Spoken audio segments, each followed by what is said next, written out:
Hello ladies and gentlemen, and welcome back. Today I'm reviewing a car that's better in every possible way than the BMW 3 Series, and it is affectionately called the BMW 4 Series. Now I know that's a bold claim, saying that this is so much better of a car in every way than the 3 Series, which has been around for decades longer than the 4 Series has. But hear me out. Now the BMW 3 Series comes in every variant you could possibly want. It came in a coupe, it came in a convertible, it came in a sedan, and it even came in a wagon. It had a body style to fit everyone. If you wanted a BMW 3 Series, you could get it any way you wanted it, all the way up to the BMW M3. And as I mentioned in that list, there was a 3 Series coupe, which I was never personally a fan of. The 3 Series, the sedan, I thought it was gorgeous. The wagon, a beautiful car.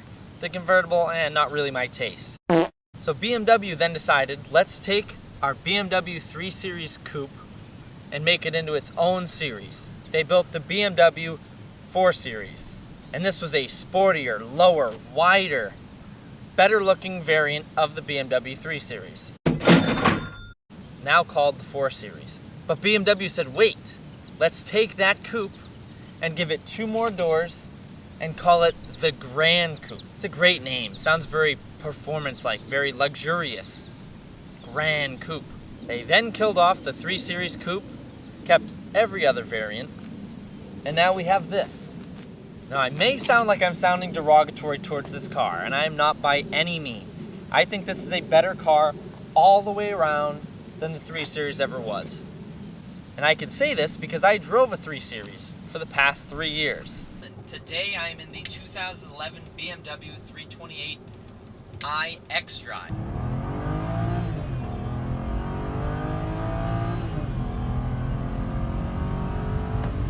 And if you watch some of my other videos, I've spent many miles behind the wheel of 4 Series.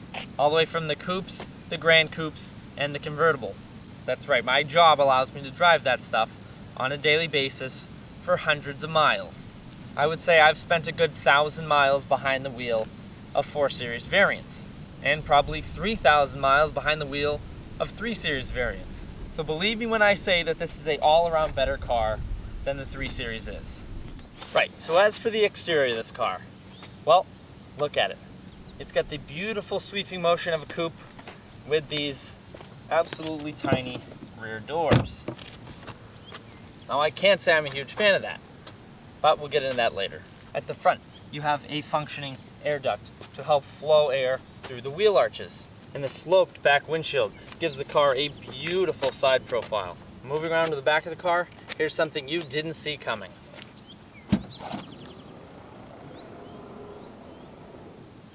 It's a hatchback. How freaking cool is that?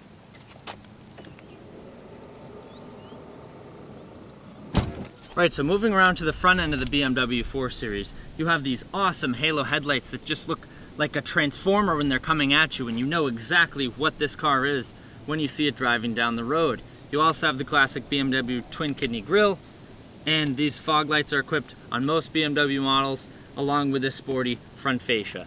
The BMW M4 does have a different front bumper with a more aggressive front splitter, but for a base 4 Series Gran Coupe, this is an awesome, sporty looking, clean front bumper design.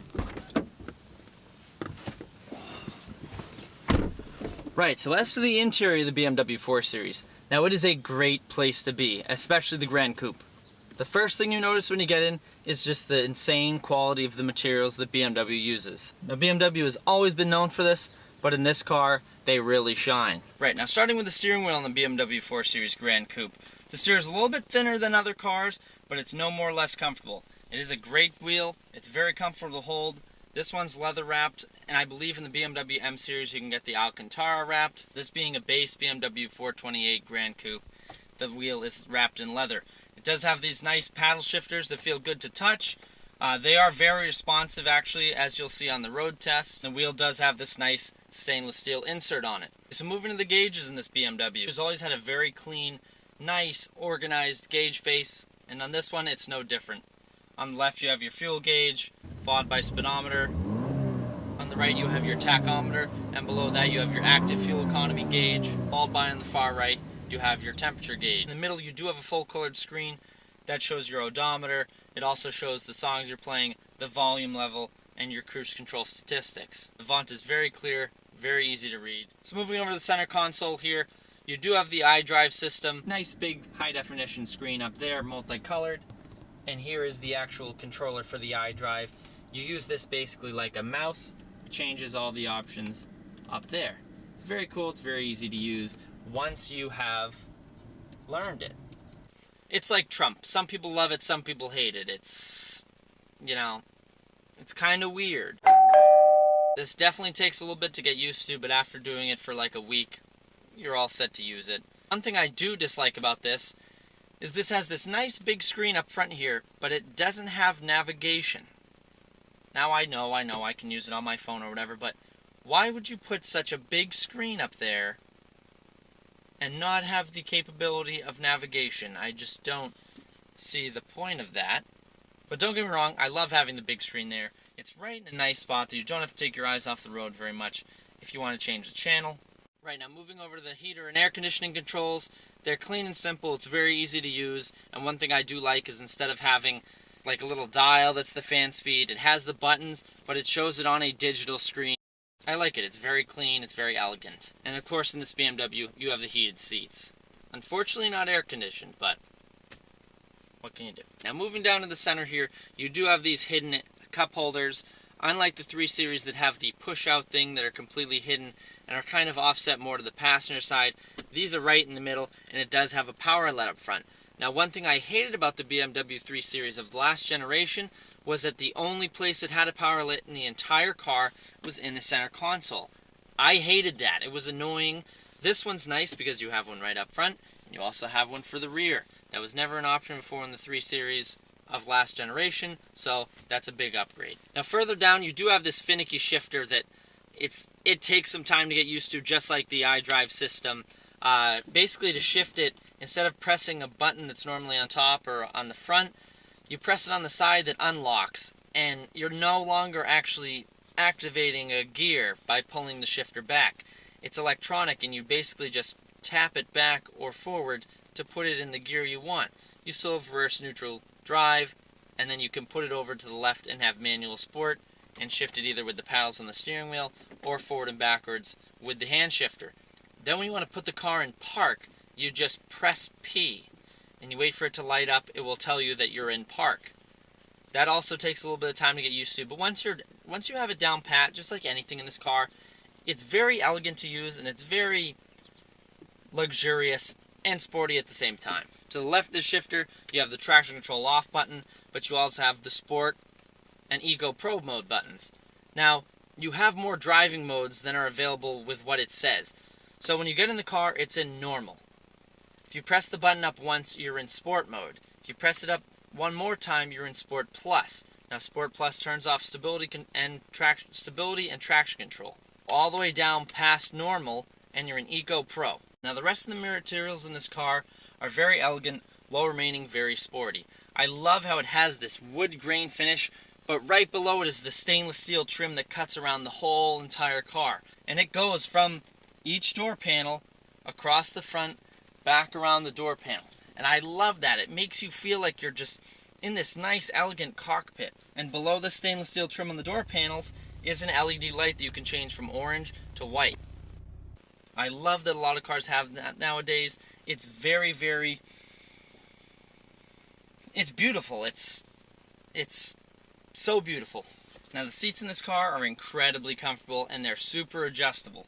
So you have your normal up, down, forward, back. One thing you also have is the adjustable bolster. Now you can make these things, you can bring these things in so tight the whole time you're driving it feels like you're getting a big old hug. Hug me, brother!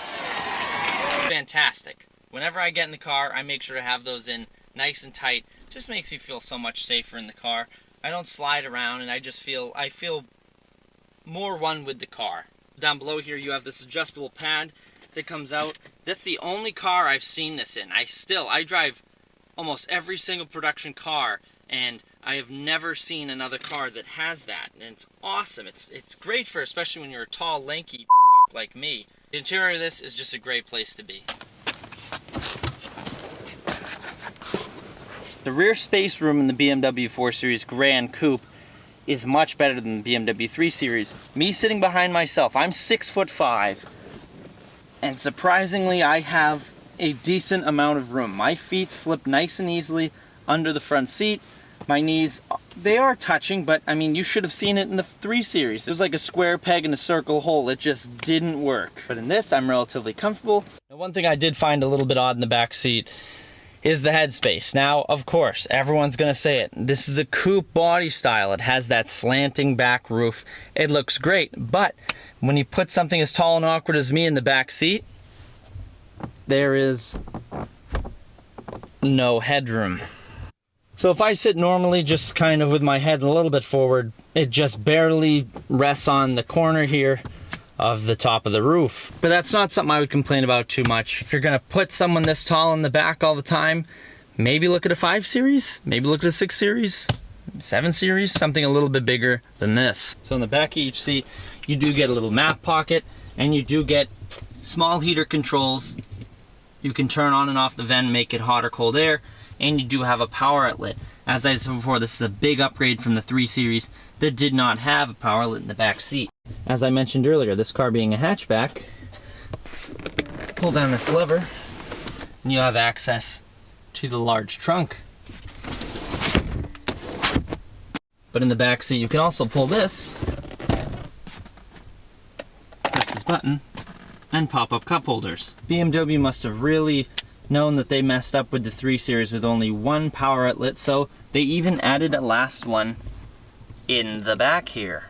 I don't know what you would have to plug in the trunk via power outlet, but if you ever needed one, there it is. Now it's time to start the BMW 4 Series Gran Coupe up and take it for a drive. So you have the nice key fob with red accent that matches nothing else on the car, but it looks sporty, and that's why they did it.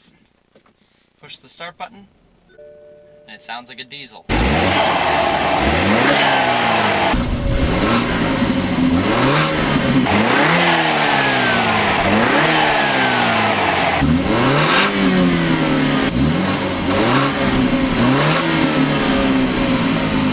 It doesn't actually, it just has this odd sound when you first start it up. It's kind of weird, but they all do it, and I don't know why. Right, so here we set off in the BMW 428 Gran Coupe. So, as I said, you press the button on the side to unlock, pull it back, and now you're in drive. Now I'm going to put it in Sport Plus for this drive. As I said, that turns off dynamic traction control activated. That's traction control off, stability control off. There's also a readout on the front screen that tells you what drive mode you're in, and it tells you what the car is doing. It shows a diagram. It's very cool. The car is very jerky when you're in Sport Plus. Obviously, everything's more responsive, so in everyday driving, that turns into jerkiness. But in this setting, the steering is at its stiffest. The adjustable dampers stiffen up into their firmest setting, giving you the, I wouldn't say harshest ride, but the firmest ride. The gearbox shifts quicker, and the throttle is ultra sensitive. As you can see, I'm bouncing around a little bit on this little bit bumpy road, but it's nothing too bad, it's not uncomfortable. This is what I would drive in every day. So the first thing you'll notice is the driving position of this car. You sit very low, you have the bolsters in, you feel nice and tight, it feels like you're in a sports car. You forget that you have this hatchback behind you. The steering wheel is comfortable, it's fully adjustable, in and out, and up and down. The pedals are in a nice spot, and you have a nice dead pedal all the way to the left, even though there should be a clutch pedal there. Now the quality of the ride of this car is excellent. It's second to none. As with all BMWs, they have that down pat. It's ultra smooth, it's ultra quiet in here. I don't have to raise my voice to talk to you. Visibility in this car is excellent for having the coupe body style. The back window is a little bit small, but that adds to the looks, and I would rather have more visibility and better looks. That's just me. I'm on these winding back roads, and the handling is really where this car shines. Around 3,600 pounds, this is in no way a very light car. In fact, that weighs as much as my Z28 Camaro, but you don't feel like you're lunking around that much weight. The engine is set up beautifully, it's beautifully tuned to handle it. Cornering is flat and level, and the steering is almost too responsive.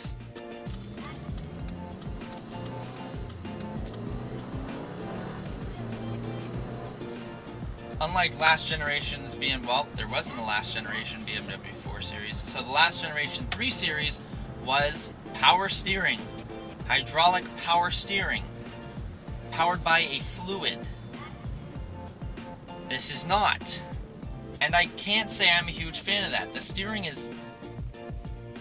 it's too light. I hate to say it because it's basically a downgrade from the last generation of the 3 Series. When things should be getting better every generation, this is worse. You're going down the highway and you have to constantly be fiddling with the steering wheel to stay straight because it's too light and too responsive. There is such a thing as too responsive. But the great thing about this car is the pure adjustability of it. The difference between Sport Plus and Eco Pro is night and day. It's black and white. That's not racist. When the car is in Eco Pro, which it really should never be in unless you are flat on empty and need the last drop of fuel to get to the gas station, you shouldn't be in Eco Pro.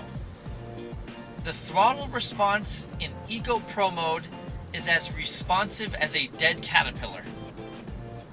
You can be stepping on the gas pedal full throttle and the car is not going to go any faster than it thinks you should go in order to save those last drops of fuel to get to the gas station, you idiot. But man, when you're in Sport Plus, woo! Woo! It's sharp. It's very sharp. Right, and now to the thing I haven't even touched on yet.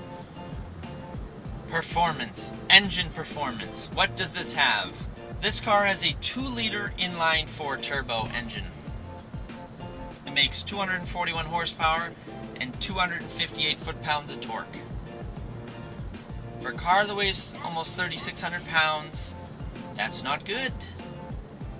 But surprisingly, when you're in Sport Plus mode and you go to step on it, any car enthusiast, speed enthusiast that wants to play around is going to have a good time with it. That's me being very picky again. I'm being very hard on this car. 0 to 60 is done somewhere around 5.5 seconds, which is similar to the last generation 3 Series with the inline 6, naturally aspirated, which I would 10 times rather have in this car. Give me that engine back.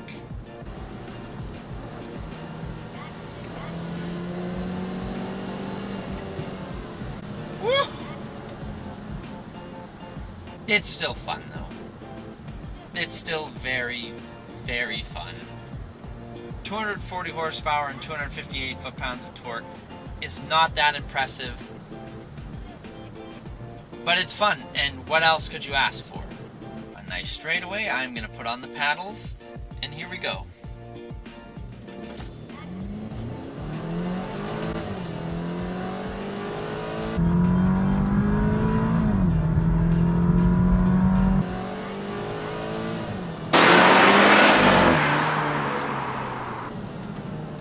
That feels way quicker than 5.5 seconds. There's no way that's the right number.